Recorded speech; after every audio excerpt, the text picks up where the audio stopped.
Hello, welcome to the Treasure Fox. This is my first video for the channel. This is a Goodwill Bluebox unboxing. As you can see, I've actually already unboxed it, so not quite a true unboxing, but this is to show you what came in the box. So my box arrived on Friday, and I've taken everything out, and I did actually polish the silver pieces a little bit. So for anybody not familiar with the Goodwill Blue Boxes, they're available every Friday pretty much at 6 p.m. You can join the email list and they'll send you notifications. The thing is, they go really quickly. I think the day that I bought them, I know somebody else that's in a tried to buy one, and at 3 minutes they were gone. I bought mine at 2 minutes. And the week before I tried, and by the time I checked out, I had a box, but by the time I checked out, the box was no longer there, so you have to be really quick. Recommend logging on a few minutes before 6, refreshing your screen. It seems that they do list around 5:59 thereabouts. And then also have your credit card information set up in Google Pay or one of the options. I wouldn't do PayPal because that transfer to PayPal and checking out takes way too long. Google Pay worked out really well for me, so highly recommend some of those things to get yourself a box.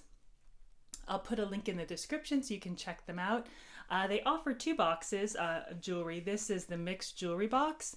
So it's $39.99 plus $7.99 shipping. So it comes to $47.98.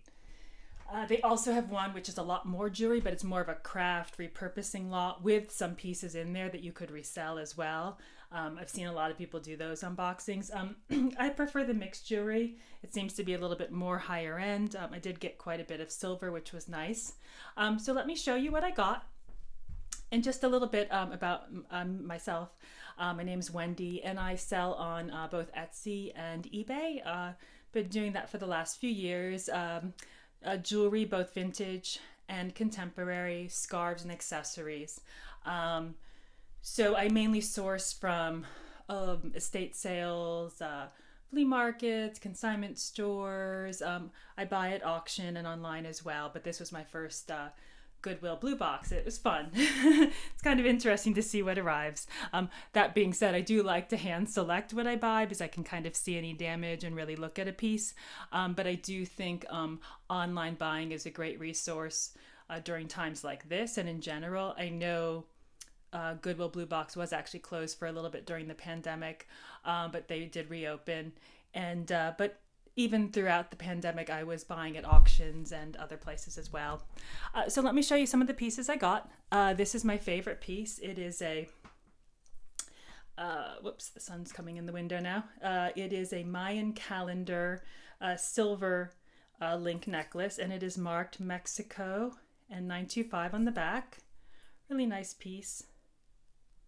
And I did polish this. This was really black. And I know some people are anti-polishing, but I really think it presents the piece in a much better light. It wasn't that old.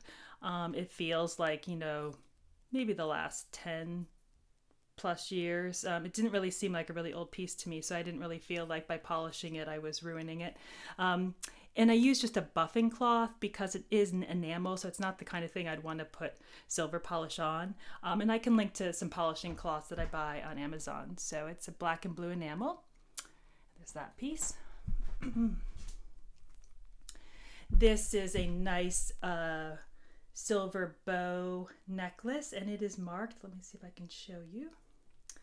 So this is the necklace itself, and it is marked on the clasp 925, and I think Italy.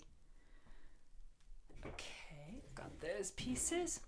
And then this is a really nice, it's silver plated. It's Robert Lee Morris, new with tags. Robert Lee Morris does a lot of more high-end jewelry, but I think he's got, like many designers, has a less expensive line that he sells in department stores. So I always see his pieces at like TJ Maxx. Whoops, the tag just fell off. TJ Maxx and Marshall's on clearance.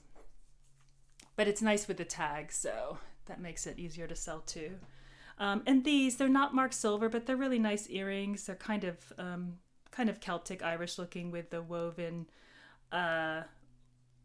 like hoop look. And yeah, You can test those, but I'm pretty good at identifying silver.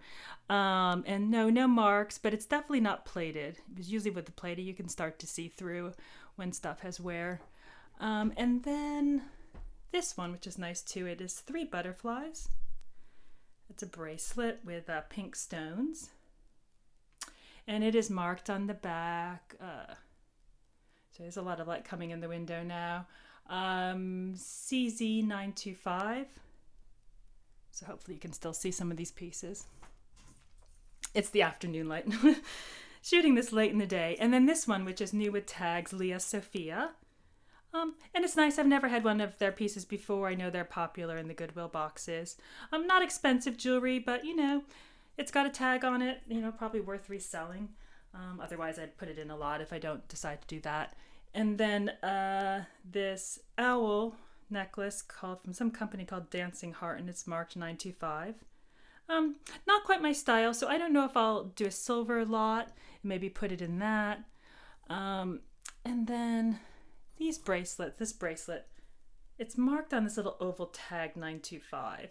I'm not sure this looks like silver, but the beads obviously aren't. They're like kind of inexpensive. But it looks like the clasp and possibly the actual bracelet chain is silver. And then this one as well. Let's see. Show you that. It's a pretty piece. And it's marked on here as well, 925. I think on that little oval tag. Not sure if you can see that, but another nice piece.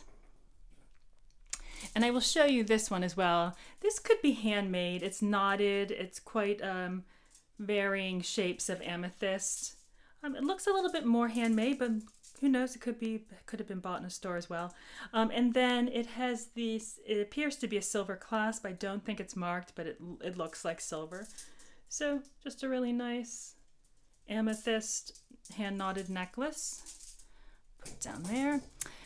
And then I don't know if it's typical of excuse me, the Goodwill Blue boxes, but some pieces did have some flaws. So in the case of these are Bauble Bar Earrings. They're actually quite pretty earrings, very, you know, trendy. I know the tassel thing has kind of maybe gone out of style at this point, but there's some beads missing on the kind of button top on both of them. I think there's 2 missing from here, at least 2, and then at least 1 from there. And there is 1 loose that came in the bag, but it's not that it's hard to find black beads, so it's a matter of if I want to, you know, fix them and sell them, or if I want to just put them in a craft lot. I'll have to think about that. And then these Bauble Bar, another pair of Bauble Bar earrings. They're pretty. Actually, I do really like these. They're gold with sort of a blue iridescent kind of uneven surface. And just to mention, I didn't mention with the last pair of earrings, I do take the backs off. I do clean all posts with rubbing alcohol, and I put on new backs. I have bags of, I've pre-bought some with just the clear ones with the silver backs and the clear with the gold, just to match those correctly to the jewelry. You know, they're inexpensive and they're just a nice way to kind of freshen the jewelry up. And I like to clean all jewelry that I'm selling. I just think it's a good thing to do. And who wants earrings with ugly backs on them? Used backs. I always take off those old foam pads too. Sometimes I get earrings where the foam pads are like stuck to on the back, you know, for clip earrings. And then these are Swarovski earrings with they're marked. Let me see if I can turn this around. You'll see the swan logo, and I'm not sure how well you're seeing this in the iPad. The first time filming, so. And then they're kind of set with black glass settings. Not quite my style. I mean, Swarovski does quite well. Excuse me. Need a sip of water. So I'm thinking about those, maybe an earring lot. And then these I actually really like a lot. And they're not signed. They're not like high end, you know, they're not prong set. But they're quite beautiful design. The problem is, like the black earrings, they are missing the stone right here. You can see that from right there. And I could probably find a complimentary, since it's clear stone and those are easily replaced. Something like Michael's, I could probably pick up one that would fit. So I may fix it and resell it, may put it in a craft lot, but I do actually really like these. I think they're really pretty.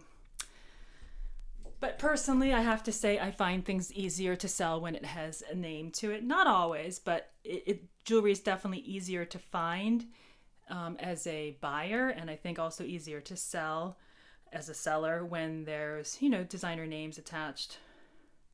So, and then this last one kind of reminds me of something somebody would wear more like as a bridesmaid or at a wedding or a woodland kind of kind of has this woodland look to me, even though it's made out of like a, I don't know if it's silver wire and these sort of faux beads, faux pearl beads. The clasp is marked. Let me see. Both clasps is marked. I think it's 925. I'll try and show that to you. I don't have my loop up here, but I know the clasp is marked. That being said, I don't know. This looks like it could be silver wire, but I haven't confirmed that. It's not quite my style, so it might be something I would either put in a lot or maybe donate.